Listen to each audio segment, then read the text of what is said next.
And good morning, everyone. Welcome to another episode of QC Brief. We're here with Michael Forian. This, as you already know, is the segment where we bring you a little briefing of what's been going on in the campaign. Last episode was on Thursday, and today's a brand new episode. We're going to talk about a bunch of things that happened over the weekend. Michael, how are you? Doing great. It's rainy here in Gatineau. Going to be after this immediately jump onto a train heading to Toronto for the conference on Canadian stewardship. So going to be there speaking about environmental policy, water conservation, and a whole host of other things. So heading there for some work and then coming back into town later towards the end of the week. So yeah, going to be spending some time in the Queen City on a very important day to reflect. I think, with the Queen's funeral that's occurring right now, which just wrapped up. I was watching it on BBC. So obviously a very important day. I think a day that we're going to remember for a very long time, that we'll be, telling our kids down the road, and their kids will be telling their kids. Yeah. So in any case, it's a day for reflection, but at the same time, a day to reflect on what she did during her life and her service and her duty, and of course somebody who was very dignified. So that's what I've been really reflecting on the past few days. So, Right. But enough about that. Let's get into some politics. Let's get into our politics over here. We left last episode on Thursday talking about the debate that happened on Thursday. We're saying how important this debate was going to be. I was saying that this is going to be a great debate because I was impressed by the all five leaders' eloquence and their communication skills. And I want to hear about what you thought. I just thought it was horrible. Not in terms of the content, but I think the format probably wasn't the right one. And I remember loving this format when they did in the federal elections. I thought it was great. It gave a lot more opportunity to each leader to express themselves on a head-to-head kind of format rather than to have all this noise coming out. But with five leaders, geez, it was hard. It was so difficult. It was painful at some points. Right. They brought in this face-à-face debate style back in the 2013 election during when Paul Marois was still around, Legault was still around. That's right. They had a Couillard. 2012, yeah. 2012 rather. Yeah. And this is when I was reporting on these debates. I remember working for CJD and having to go live to the TVS studios and do live broadcasts from there. And I always found this format relatively confusing, maybe less so when you had less people participating in them. And so it was easier to get your point across. But I felt that these one-on-one exchanges with, now five leaders, it's a little bit difficult to be able to see like who's a clear winner. And again, it doesn't really bring the excitement that you're looking for. It doesn't bring the exchanges that you want necessarily or that we're used to. And of course, what are we using as a barometer? What are we comparing it to? Well, other federal election debates, but at the same time, because we're so influenced by the United States, looking at the American elections, looking at the presidential elections, where everything is so perfectly executed and there's such great attacks and whatnot. But I think, quite frankly, I think everybody came out unscathed. I don't think anybody came out with a having hit a major blow or landed a major blow, or anybody was reeling from the actual debate itself. I think it's more a question of who looked good. Maybe during the press conference, for example, the scrums that occurred there, that's when we started to get into more about why did you say certain things or why did you spend a certain amount of time on people. And one of the reporters asked Legault, why he spent so much time attacking Gabriel Nadeau-Dubois and if he's the main threat now. And Legault didn't really answer the question directly, but he spoke about having to talking about his regretful statements on immigration, and then sort of weaving into greenhouse gas and emissions and having to cut on there. And again, really dodging a lot of it and didn't really come out strong on that front there. But Nadeau-Dubois was asked the same thing too, and asked, is Legault now your main adversary? And the QS leader, he said his party is the only viable alternative to the CAQ, and that is the headline that we saw over the course of the past few days since the post debate. Again, not as memorable for Dominique Anglade. I think that she looked fine. I don't think she was really, I was more worried in the sense of her being attacked again for a lot of the faux pas that have occurred over the course of the past few weeks regarding the PLQ, them not being able to actually get enough candidates, problems with their with their financial framework for costing the electoral platform. And Zuaim, of course, the perennial target of so many attacks because he's got so much to attack on, be it his conspiracy theorist candidates, rallies that are going on. Obviously, there's these large rallies that are happening in and around the Quebec City region that are scaring off a lot of his opposition opponents. It's a race. Taking Legault aside, it really is a race for who is going to form official opposition at this point and who is going to be the strongest contender and the strongest adversary against François Legault's CAQ in the National Assembly. Yeah, and we're going to talk a little bit later about the strategy that Quebec Solidaire is using since the debate, which I think is a very intelligent one. But on the debate, I felt that Gabriel Nadeau-Dubois really stuck out. He was impressive, and we knew it, right? I mean, like I said, everyone is an excellent communicator. It was just a matter of controlling their composure and their message, being calm, showing that they are the premier ministrable, right? Like they have what it takes to be premier. I think they all did pretty well, but Gabriel Nadeau-Dubois really stuck out for me. He was impressive, and I mean, we've known him, and for the people that follow a little bit more closely, like behind the scenes, and they don't look just at the question period where you get very limited time. They've been seeing this kid growing into his political shoes. And for sure, the kid has a very bright career ahead of him. I'm not so sure how far he's going to get. I don't ever see the Quebec Solidaire Party ever making government, but he was definitely impressive. One thing I noticed though, Legault he seemed off. First of all, he came in with glasses, and that's not a look that everyone is really familiar with. He looked a little bit lost. His body language was he looked miserable. He always looked down. His facial expressions. Everyone kind of watches debate expecting him to get all the hits because that's what happens. I mean, you're the incumbent, and all the attacks are going to be directed towards you. He didn't look good, and I'm sure that his team probably felt the same. For me, he was the big loser in the debate. He could have done better. But I agree with you that on the big issues, he kind of defended himself.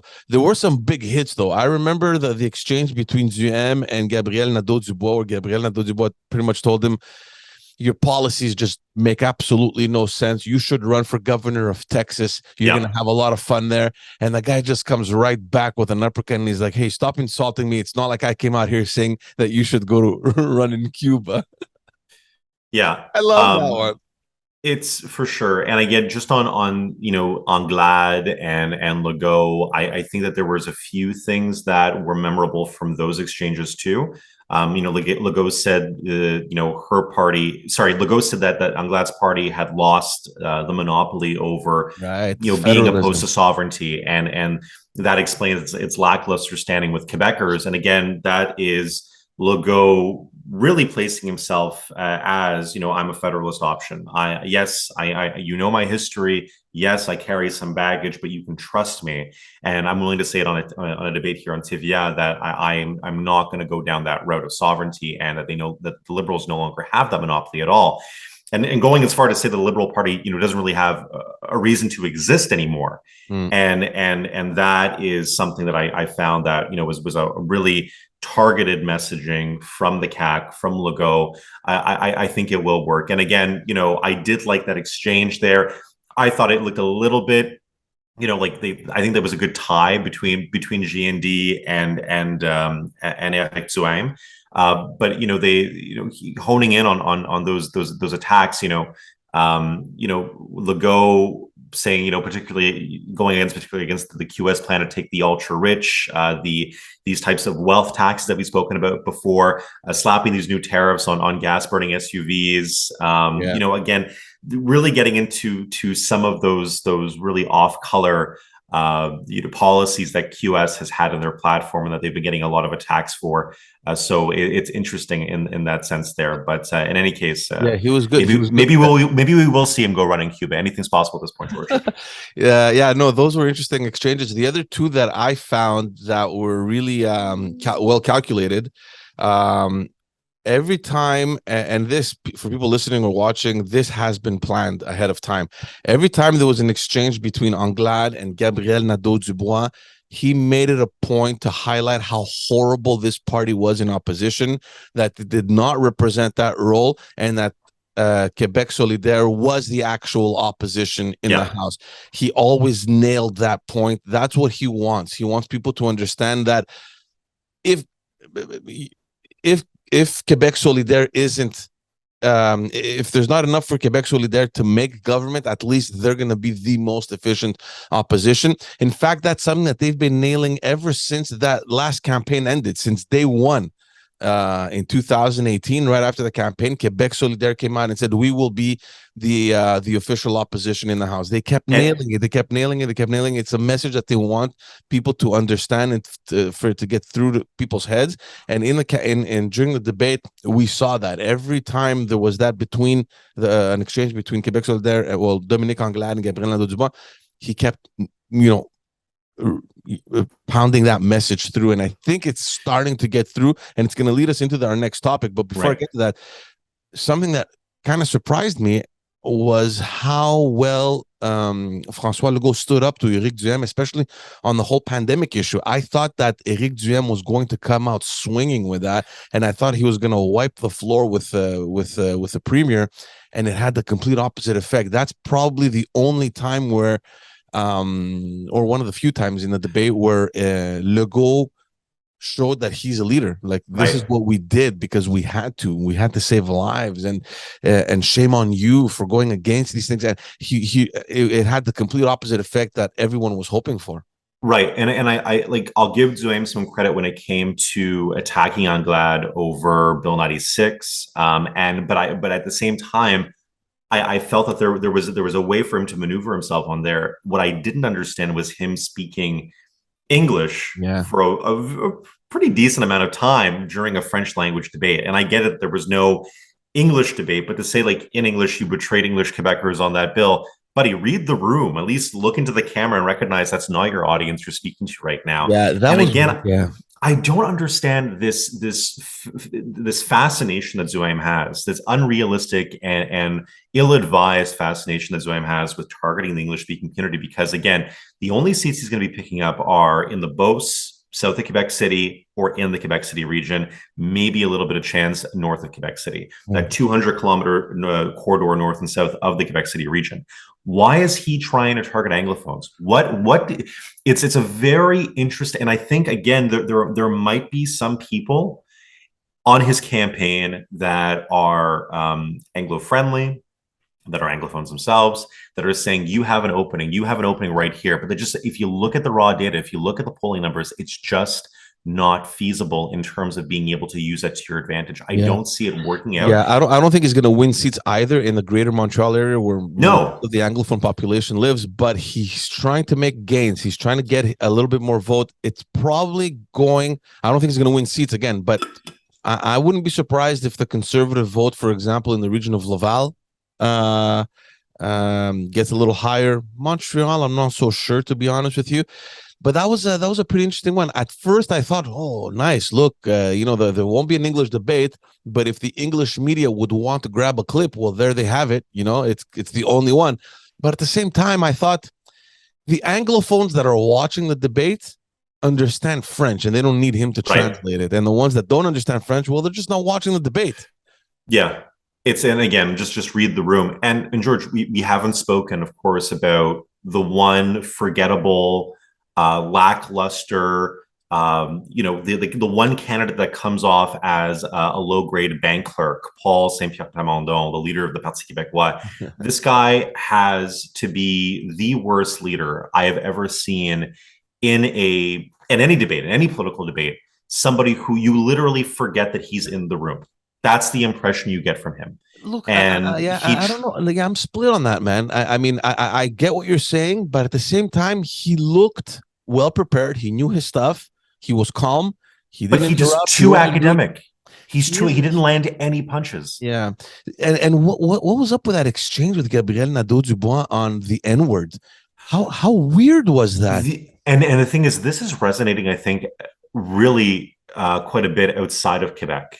and with a lot of political staffers that and people that work in different political parties outside of Quebec that I've been speaking to, they've said like they've come to me and asked like, is it true they used the N-word during the debate? And then I understand the context of the book itself, White N-words of America, and understanding why that it was brought up, and the whole debate over the place of freedom of expression inside of universities, and where that's leading to. And this is a debate that's of course occurring outside of Quebec as well too. Yeah. But what a Quebec only type. So talk about something that's unique only to Quebec in terms of the things that you would expect during a debate. Yeah, and unsettling too, rather unsettling. It also has to do about the actual book and the author and how it feeds into that Quebec separatist pride, right? I mean, when you look at the people that have been behind this movement, there's a lot of them, but there's a few significant ones. He's one of them. And I think he was just playing into that I'm the real sovereign option over here, and I need to go get that vote back.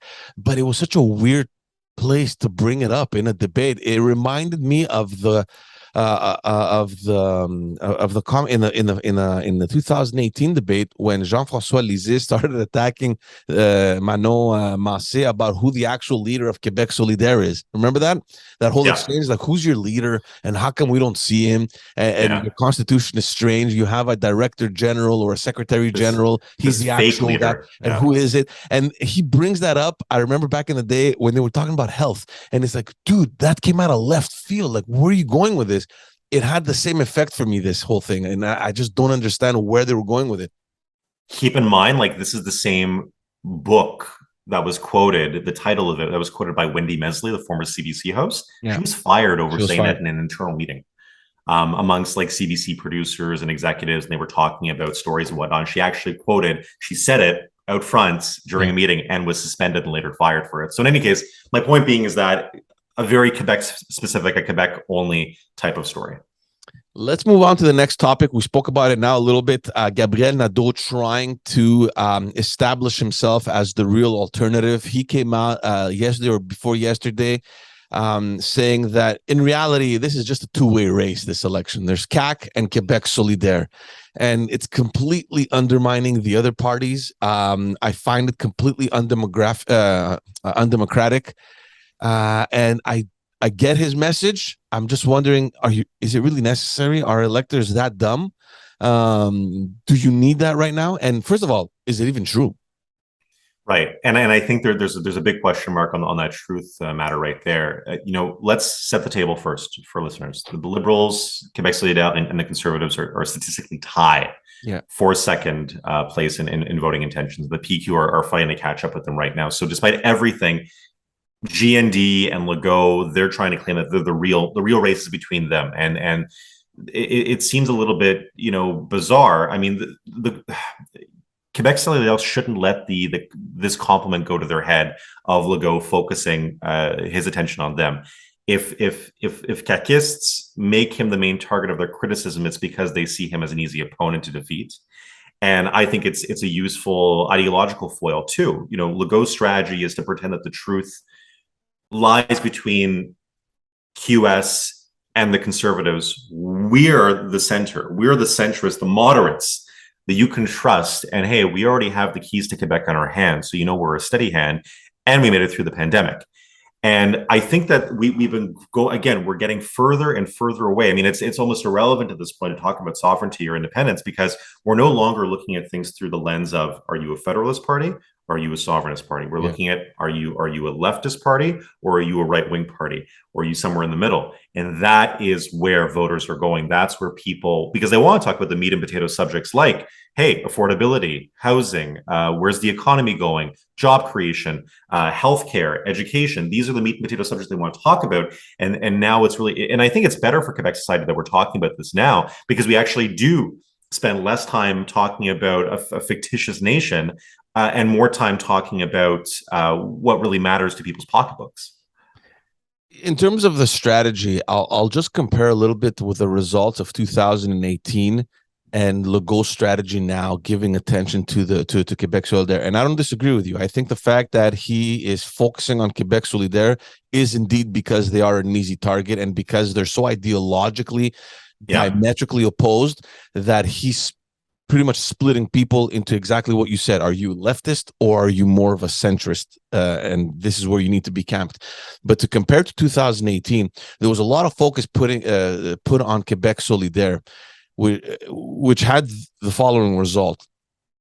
The vote of the PQ shifted towards Quebec Solidaire, and it helped Legault get a lot of the regions. It completely disappeared, the PQ vote, and I believe firmly that it's because there was this rise in popularity of Quebec Solidaire. It happened in Montreal, and in the regions because there was that three-way split somehow, not really three-way, but when Quebec Solidaire comes up and takes away the PQ vote, and doesn't allow for the Liberals any room to kind of move up. He destroyed the regions for that. He wants to make gains in Montreal. He wants to have a stronger base over there. That wouldn't be a bad strategy to take away the Liberal vote, especially the youngsters that are probably willing or thinking of voting. Let's shift those guys to the left and get them to go to Quebec Solidaire, reduce the Liberal vote as much as possible. Let them fight it out between themselves with respect to who's the best second place option. I don't think Legault's strategy is bad. No. Quebec Solidaire, yeah. Go ahead. The thing too is that the other weakness that Legault is going to start exploiting, or that I've seen him start to exploit, is with QS, they give very little detail about the types of projects that they want to go about if they were to form government one day, which obviously not. But the creation of crown corporations for rail, right, and the nationalization of bus routes. At what cost? What would this cost? And they can't answer these very basic questions. What resources is it going to take? What bureaucracy? How many more bureaucrats are you going to have to hire to implement something of this nature? And again, this is where Legault is able to target them and say, look at the left wing, look at the crazy left, look at this lack of organization, lack of responsibility, lack of fiscal prudence, and I'm able to tackle in on their lack of approximations, on their lack of planning. And this is what he wants to discuss. This is the conversation he wants to have. Yeah. Anglade is out of the picture because nobody's looking at her, nobody's paying attention. I want to focus, and it's not even the more that he talks about Anglade, the more that people aren't able to see a real difference between the two. Again, they both come from the vestiges of the beginning of the CAQ. It's not, she's not a worthwhile opponent. GND is, and again, GND is a little bit like Trudeau, whereas I'll give him some credit for this in terms of his where Quebecers are looking at him.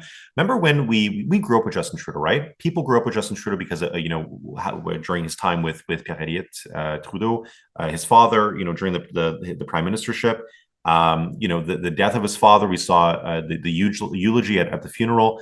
And now, becoming an MP, becoming leader of the Liberal Party, becoming the prime minister, we're seeing the same thing with GND, where, as a student activist, running for Quebec Solidaire, running for the leadership of Quebec Solidaire, running in the election and being having that spokesperson role. I think that Quebecers are feeling attached, and this what I worry about for Legault is that if he goes out too hard, people will say, "Hey, we don't like that you're going after our guy. We grew up, especially young Quebecers, we grew up with him. We respect him. We have that respect." So he has to balance himself out. Yes, attack on the policies, but don't attack on the basis of just attacking. I just think ideologically they're so far apart that whoever supports Legault could never support Quebec Solidaire and vice versa. And I got to give it to Legault, and this is where the experience kicks in, because whereas Gabriel Nadeau-Dubois came out and said it's only a two-party race, which is completely disrespectful to the other parties and completely undemocratic, Legault took that and used it in another way. He said, "Yeah, you know what? I don't disagree with him. This is a choice between two ideologies, the left and the right." You know what I mean? And he played it more on ideologies, and that was a very smart move. And again, I agree with you that he doesn't care about Anglade. She's not making any steps forward. She's not gaining any ground, so it'd be worthless for him to waste his time. However, notice how very little he's focusing on Eric Duhem, because that guy he does not want to give attention to. He does not want to, because he's really down his alley, right? He's breathing down his throat, and Legault has been spending a lot of time in the region of Quebec because that's pretty much where his seats are threatened. And keep in mind, George, that the only the Conservatives are the only party that can take away seats from the CAQ. Yeah. And at this point right now, from what we're seeing, the only real opposition to QS seats, like in Sherbrooke, like in Jean Lesage, is the CAQ. The only real, so it really is, even on the macro level during the debates, yes, the diametrical opposition is there, but even on the ground, we're sensing that where these races are going to be tight, it is QS, it is CAQ. They do have a vested interest in terms of attacking each other because they're the only ones that are in play for those seats in particular. Let's move on to the other topic. Something that's, again, stemmed from the debate on this whole exchange between Legault and Gabriel Nadeau-Dubois on the taxes.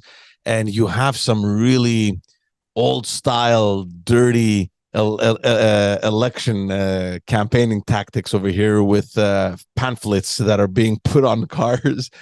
I find it smart. You want to tell people about it? Yeah, for sure. So these are pamphlets that were appearing on people's car. They're La Taxe Orange. So these big pamphlets, they almost look like Quebec Solidaire material because they're done in the same type of font that QS uses, the same color scheme that they use. So it looked interesting. So they're just the CAQ is distributing these leaflets that say the orange tax on there. And a lot of people have been seeing them on their windshield, and they're starting to say, it says essentially that Quebec Solidaire plans to take even more money from the wallet of middle class people, and their QS is accused of wanting to punish people who have worked hard their entire life, put money aside, and will start increasing the tax rate for Quebecers earning more than, I think, $90,000 a year, give or take. So it's again this. Some people are saying that this might not necessarily violate the Elections Act, but it might violate municipal regulations in some cities. So municipal regulations sometimes say that you have to respect cleanliness, you have to respect that's part of good citizenship. So it's prohibited from placing any paper on a vehicle parked on public property except for a statement of offense. So if you have a parking ticket or if you do something wrong, and again, so my understanding that it is still allowable, but it really depends on what municipalities say. The Harper government did a lot of the Harper campaign did a lot of this in 2015, where they would do these sort of smear campaigns and distributing leaflets where, again, I remember in the riding of Mount Royal, Anthony Housefather versus Robert Libman, you would have these very, scary, dark, black and white photos with Anthony Housefather next to somebody who's an accused anti-Semite, let's say, who was affiliated with the Liberal Party of Canada. There was one of their candidates actually running in St. Leonard who had said some very, very disturbing things against the Jewish community. Anthony Housefather running in a heavily Jewish riding. They threw him out, though. That candidate. They threw him out. But the Conservatives used that to their advantage and obviously printed this leaflet and did the same thing. So we're seeing that type of American style campaign tactics that we've seen used by the Harper campaigns previously, Conservative campaigns previously, now being used provincially here at home. Doesn't surprise me. There are a lot of former Quebecois Conservatives who used to work in the Harper government, now working for the CAQ. So it does make sense. And I think that when you talk about going after people's wallets, money in their wallets, and against the average Quebecer, you're going to make some gains on that front, especially in these types of leaflets. So I think so that the people that, going back to what you were saying before, the people that, are already voting QS are going to hate this kind of stuff. Yeah. People that are voting CAQ are going to say, hey, you know what? I totally agree with it. It's open season, fair game. Let people campaign the way they want to campaign. It'll be interesting to see how it sticks, because in 2015 it didn't really work for Stephen Harper and the Conservatives. So, but depends on where. Yeah, it does depend where. But I don't know. I find it interesting because ideologically it seems we're moving in Quebec towards really right wing and left wing. It seems like the middle is somewhat disappearing with. It's not sexy. No one wants to be the middle. I mean, Nobody wants to be that centrist candidate. The Liberal Party is just disappearing in thin air, and we're gonna talk about that a little bit later. So that's pretty much what we're at right now, right? Are you left wing or right wing? And that's it. Pick and choose. Let's move on over to Éric Duhaime, and then we're going to get back to the Liberal Party completely disappearing. Éric Duhaime made a stop during his campaign in a senior's residence. He didn't wear a mask. Suddenly it became a problem, whereas the other leaders, nobody really cares. The media doesn't report on their mask wearing policy. Why do you think they're targeting this guy specifically? Well, yeah, and I think this was a story that came out from the Canadian press. It was republished in La Presse itself. It's a story that's really a non-story, and I'll tell you why. Duhaime, he made an announcement Sunday in a residence for seniors, a private residence for seniors, where neither he nor his candidates wore masks. This was 2 days after this monster rally at the Videotron Center. I think, we're talking not just in the hundreds, maybe in the thousands of like people. 2,000 people. It was 2,000 people. These are Pierre Poilievre contending rallies, right? This is big shit. So again, the La Presse really put this into a big focus on, lack of responsibility, lack of prudence, disrespect for seniors. This was the angle that Mylène Crête was really taking on this front here. But let's be frank, they're inside of CHSLD's public residences. Yes, there is a mandate required there. In senior residences that are private, or in Quebec we call them RPAs, there is no longer a mandate. Yeah. They're recommended to be worn by candidates, but there's no obligation on this front here. So I think that it's really the media is going all out to go after Duhaime, and I get it. He goes against every institution that the media sort of respects, and every institution that most mainstream parties respect by and large. And again, I felt that this was unfair. Albeit that I'm not a fan that he did it. I just think that it was a pot shot that was taken a little bit too far against him and the Conservatives. So again, I just don't recognize that. The owner of the residence, he said that he had, he didn't ask anybody to wear the mask. He said, people from my senior citizens home, they go to the restaurants, they go everywhere. They're obliged to, are they obliged to put the mask on in the restaurant? No. So we follow the rules, we follow the law, we follow the mandates. There are no mandates in private seniors' homes. Pretty much everybody's vaccinated. I mean, what are the rates now? It's like 80-85%, yeah. I mean 90% in terms of vaccination levels. So my point being is that this really shouldn't be an issue at this point, especially that everybody's vaxxed. Why are we talking about masks at this point? Yeah. You know what I'm looking to see? I'm comparing this a lot to Donald Trump's campaign, where the media was largely against him. Yeah. They were trying to demonize him as well. I find a lot of similarities with that. And the fact that it completely backfired and Trump won completely, disproving all polls. I'm curious to see what's going to happen over here, because I find a lot of similarities. All the media now is against Duhaime because he came out against them. And, there's this battle between the traditional media and Duhaime, kind of like there is going to be, I think, with Poilievre too at the federal. So I'm curious to see how that's going to evolve as well. But I feel like people have started having the opposite reaction to what the media wants as a result. So it'll be interesting for me to see and again, I'm going to say it again, we've said it many times, I think the Conservatives are underestimated. I don't believe that they are only lined up for one seat or two like the polls are suggesting. We'll see. George, it's going to depend on their voter efficiency. If their voter base is in and around the Quebec City region, they may pick up a few, maybe Beau-Sud, maybe Beauce-Nord, maybe Chauveau. More than that is a big stretch. They're inefficient in the rest of the province. Yes, they're able to score a large percentage, around 50%, sometimes higher, sometimes lower. But if that efficiency is not there in the regions they need them in, that's where there's it's too spread out. There's not an efficient vote take there. So let's go to the last little story. The PQ. Oh, geez, man, it's just, again, we're in the third week now.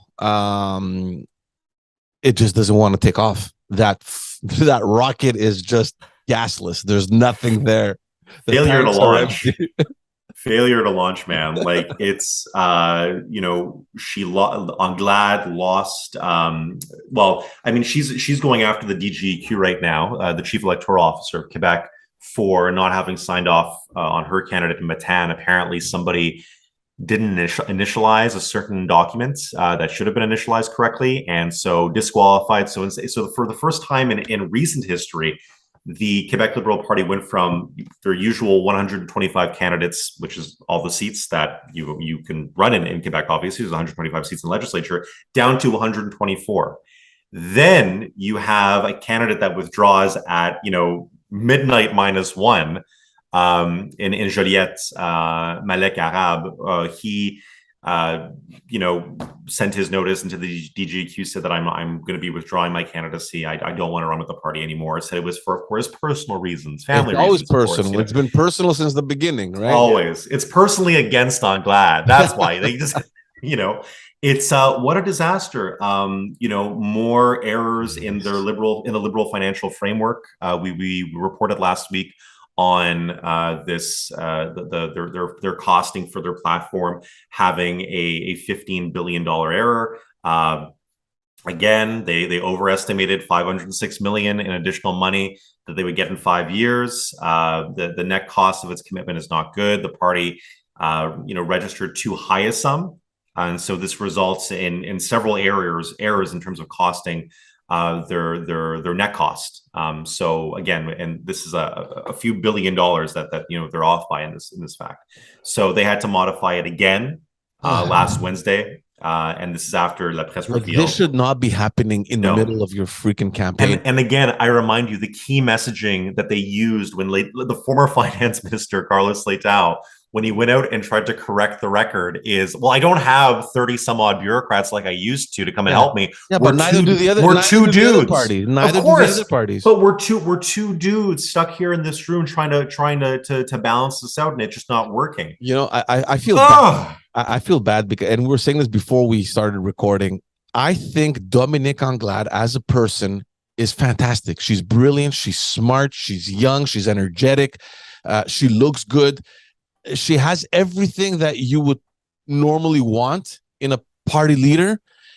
The team behind her sucks. We're just going to say it plainly like that. I don't know if it's associated to her or if it's just bad timing that people have abandoned the Liberal Party and there hasn't been enough people there to support her. I don't know if it's a mix of both. In any case, it for me, it just tells a lot on her leadership. At the end of the day, it comes down to that. If you are incapable of rallying the right people around you to get you from point A to point B, it is on you. That's it, period. And I feel bad for her because other than that, she's not bad. She's not bad. She's not like some dumb person that just happens to be there. She knows her stuff very well. She's intelligent. She has the experience. She's been in politics since 2014-ish, I think, whenever she came in, 15. It just, I don't know. I don't know. The party is just stuck right now, and it's horrible and it's embarrassing. They're going to lose votes all across the province. The party is going to end up with much less money. This is going to be just one giant snowball effect. Like, you want to restructure, but you won't be able to because you don't have the resources and the funds for it. It's just a catastrophe. A catastrophe. Yeah, and again, maybe we should just blame the labor shortage at this point. If you thought the labor shortage was bad in the general economy, wait till you start getting involved in political campaigns and working in the National Assembly, because the talent is not there, supposedly. And now we're seeing, something that I really find this type of messaging coming off. She's saying, watch me go. Regardez-moi aller lance la campagne. Yeah, but when? We've been waiting for that for 3 weeks. And then her team comes out and says, that watch me go, just watch me it's a homage, it's a nod, a tip of the hat to Pierre-Elliott Trudeau. Just watch me. Who are you? What campaign do you think you're running? And then they said, oh yes, it was like, for clarification, it's what Pierre-Elliott Trudeau said during the October crisis. Yeah, we know what it means. We know it means. Remember when he enacted the War Measures Act? wants to allude? What campaign wants to allude to this? Why would you mention this to any journalist? This is the dumbest thing I have ever seen. Man. Anyway, I look. There's someone with a big shovel throwing shit on the wall. Okay, let's see what sticks here. Let's go, guys. Just anything. Let's close this up. Tip of the hat, wag of the finger. Tip of the hat to Legault. I still think he is the man in charge. I still think that he's now on track to win anywhere between 95 to 100 seats. He's strong. The guy's Teflon, and I think that the more that we see, this continued sort of scrapping for second place between for scrapping for opposition amongst the other parties. The more that Legault seems like a steady hand and l'homme de la situation, and I think that will be the case. But I'll give a runner up to Nadeau-Dubois because again, people know where he stands, and again, I think that he will definitely be a contender for forming official opposition. I think that the voter efficiency is there, and I think that the Quebec Liberals are being overestimated in many polls. I think they're being overestimated in many aggregates that show seat counts. So I think things are really going bad for the PLQ. And in that right, wag of the finger in respect to Anglade, because this is Chernobyl. This is Chernobyl style campaigning. This is, just throw in the towel and call it quits. But of course you can't, because you're running a national campaign and you need, for the legacy of the party and for your own self-respect, you got to keep on going. I just don't know how anybody. I think a lot of people are asking questions right now in the PLQ about how did we get here? Why didn't we prepare more? Why didn't we actually? Maybe we were over prepared. We were overconfident. Why did nobody stop us? Why did nobody tell us to check ourselves? Or maybe they did, and maybe we just weren't listening. I think there's a lot more people right now having the discussion about what the hell are we doing on October 3rd? Who will be there? How efficient will we be? How prepared can we possibly get for what's to come? But even more so than that, George, do we have a place in Quebec society? Does the Quebec Liberal Party have a raison d'être? Do we have a reason to exist and to go forward? And I think the reason why that's so important is, first off, again, I think the aspect of them falling for the first time in Quebec history into a position that wouldn't be government or first official opposition is damning. And I think that you're just not going to see a lot of people want to come back and be a part of this. If you see low volunteer turnout, low voter turnout for the PLQ, can't get enough candidates to make a full slate, just general lack of enthusiasm and motivation. Why are we here? What are we doing here? And if that's how it is now, wait until after the defeat, after October 3rd, what's going to be left? The furniture will even be gone at this point. So it's bad. It's really bad. We'll see what happens. There's still a week and a half left. How long is there? 2 weeks? Yeah.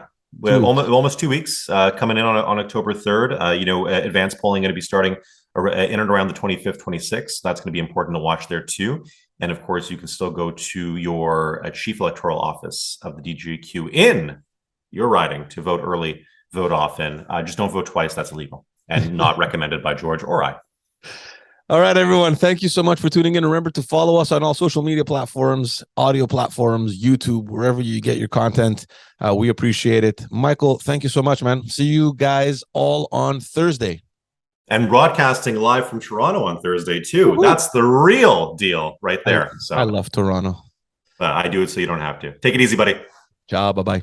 Bye.